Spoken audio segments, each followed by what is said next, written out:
السلام علیکم ورحمۃ اللہ۔ آج کے ہم اس درس میں دو چیزیں بیان کریں گے، ایک غیر اللہ کے نام کی قربانی، اس کا حکم کیا ہے، اور دوسرا قربانی کی رقم صدقہ کی جا سکتی ہے۔ پہلا ہے غیر اللہ کے نام کی قربانی۔ تو شرعی دلائل کی روح سے غیر اللہ کے نام کی قربانی کرنا حرام ہے۔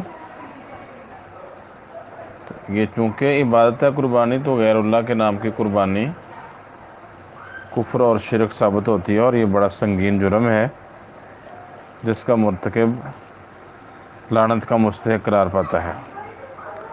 تو قربانی صرف اللہ کے لیے ہونی چاہیے، اس میں کسی کو بھی کسی کی رضا شامل نہیں کرنی چاہیے، نہ نبی، نہ رسول، نہ فرشتے، نہ جنات، نہ جن ہستیوں کی پوجا کی جاتی ہے یا لوگ ان کو معزز و محترم ٹھہراتے ہیں۔ تو قربانی محض اللہ کو راضی کرنے کے لیے کریں، اس میں یہ نیت شامل ہونی چاہیے۔ غیر اللہ کی قربانی حرام ہے۔ دو آیتیں اس پر دلالت کرتی ہیں۔ پہلی آیت سورہ انعام کی 162 نمبر روایت ہے۔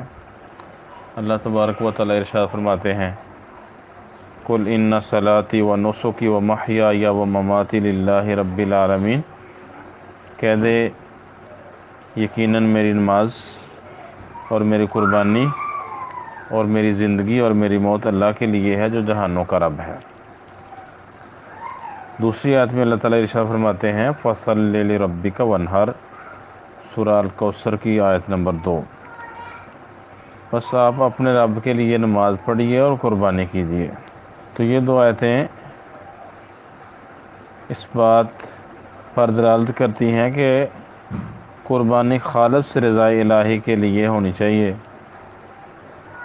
اور مشرکین جو غیر اللہ کے نام پر جانور ذبح کرتے تھے ان کی مخالفت کرنی چاہیے کہ وہ عقیدہ رکھتے تھے اپنے معبودوں کو خوش کرنے کا، اور ہمیں ان معبودوں کو چھوڑ کے صرف رب تعالیٰ کو راضی کرنے کا عقیدہ رکھنا چاہیے۔ پھر یہ بہت سنگین جرم ہے اور ایسا کام ہے جس پر انسان لعنت کا مستحق قرار پاتا ہے۔ صحیح مسلم میں 1978، سنن نسائی میں 4427 نمبر روایت ہے۔ سیدنا علی رضی اللہ تعالیٰ عنہ بیان کرتے ہیں کہ رسول اللہ صلی اللہ علیہ وسلم نے ارشاد فرمایا، لعن اللہ من لعن والدیہ، اللہ تعالیٰ اس شخص پر لعنت کرے جو اپنے والدین پر لعنت کرتا ہے۔ وَلَعَنَ اللَّهُ مَنْ ذَبَحَ لِغَيْرِ اللَّهِ، اللہ تعالیٰ اس شخص پر لعنت کرے جو غیر اللہ کے لیے ذبح کرتا ہے۔ وَلَعَنَ اللَّهُ مَنْ آوَى مُحْدِثًا، اور اللہ تعالیٰ اس شخص پر لعنت کرے جو بے دین کو پناہ دیتا ہے۔ وَلَعَنَ اللَّهُ مَنْ غَيَّرَ مَنَارَ الْأَرْضِ، اور اللہ تعالیٰ اس شخص پر لعنت کرے جو زمین کے نشانات، علامتیں تبدیل کرتا ہے۔ تو یہ حدیث صریح دلیل ہے کہ غیر اللہ کے نام پہ جانور ذبح کرنا، قربانی کرنا، حتیٰ کہ قربانی کی کوئی بھی صورت ناجائز اور حرام ہے۔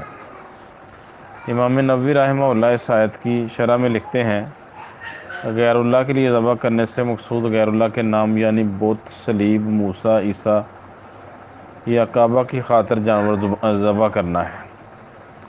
قربانی کی یہ تمام صورتیں حرام ہیں اور ایسا ذبیحہ کھانا حلال نہیں، خواہ ذبح کرنے والا مسلم، عیسائی یا یہودی ہو۔ امام شافعی رحمہ اللہ نے ایسے ذبیحوں کی حرمت پر نص بیان کی ہے، اور شافعیہ کا ایسے ذبیحوں کی حرمت پر اتفاق ہے۔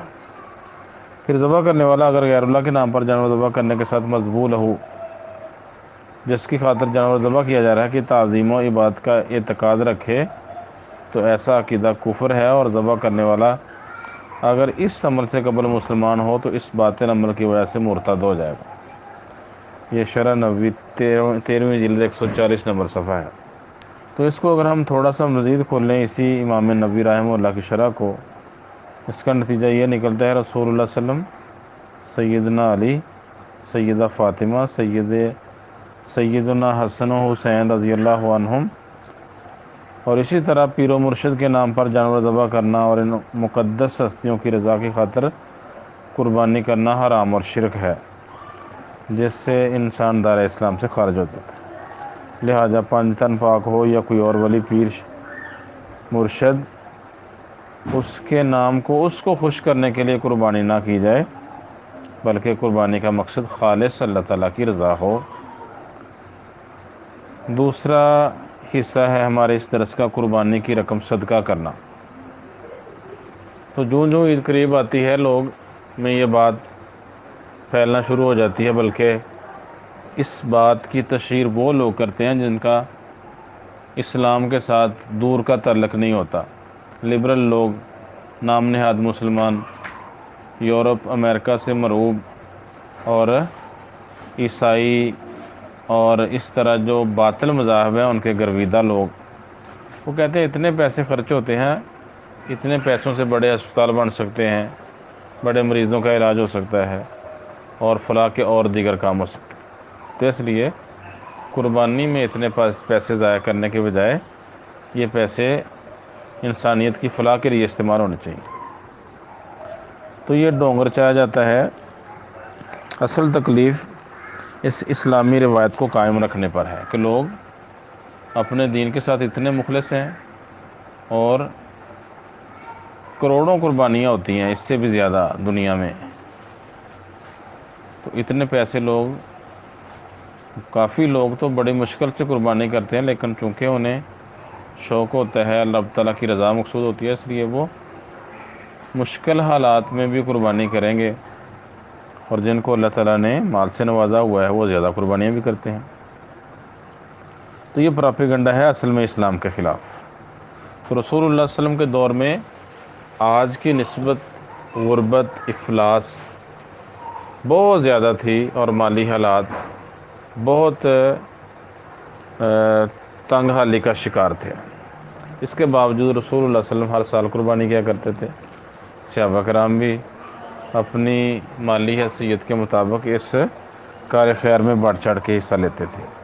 تو چونکہ یہ رسول اللہ صلی اللہ علیہ وسلم کا عمل ہے اور محبوب عمل ہے، اس لیے آپ کی اقتداء میں یہ کام کرنا چاہیے۔ صدقہ خیرات بعد میں دیکھا جائے گا اور پورا سال ہے۔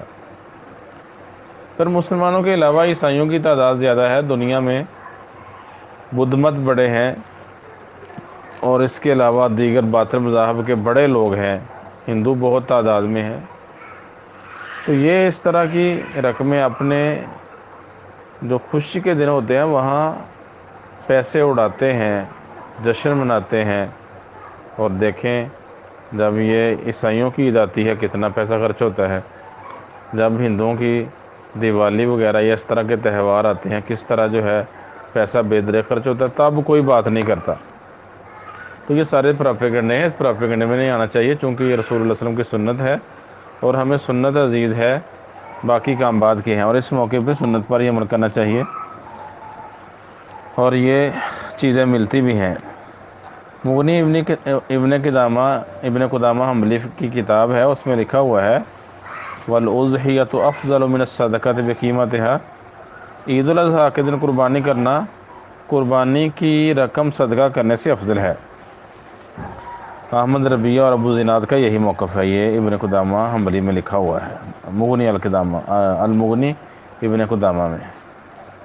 تو قربانی کرنا افضل ہے، اس کے کئی دلائل ہیں کہ نبی صلی اللہ علیہ وسلم نے قربانی کی، خلفائے راشدین قربانی کرتے رہے، اور مسلمان تب سے لے کے آج تک اس پر عمل پیرا ہیں۔ تو ہمیں یہ کام کرنا چاہیے۔ پھر اللہ کے رسول کے دور میں صحیح بخاری اور صحیح مسلم میں روایت ہے کہ ایک موقع پر، عید الاضحیٰ کے موقع پر، باہر سے لوگ ہیں جن کے کپڑے بھی پورے نہیں تھے، شدید غربت اور بدحالی کا شکار تھے۔ تو اللہ کے رسول نے نہ ان میں قربانیاں تقسیم کی، نہ کہا کہ قربانیاں روک لو اور ان کو پیسے دے دو، قربانیوں کی رقم ان کو دے دو، بلکہ صحابہ کرام پر پابندی عائد کی کہ 3 دن سے اوپر کسی کے گھر میں قربانی کا گوشت نہیں ہونا چاہیے، 3 دن سے پہلے ختم کر دیں۔ مطلب یہ تھا کہ یہ سٹاک کر کے اپنے لیے ذخیرہ نہ کریں، بلکہ جو مجبور لوگ باہر سے آئے ہیں ان کی معاونت ہو جائے۔ تو یہ طریقہ کار ہے، اگر کہیں غربت ہے، بدحالی ہے، یا کچھ لوگوں کے لیے خوراک کا مسئلہ ہے، تو انہیں قربانی کا گوشت پہنچا دیں، یہی افضل ہے۔ السلام علیکم۔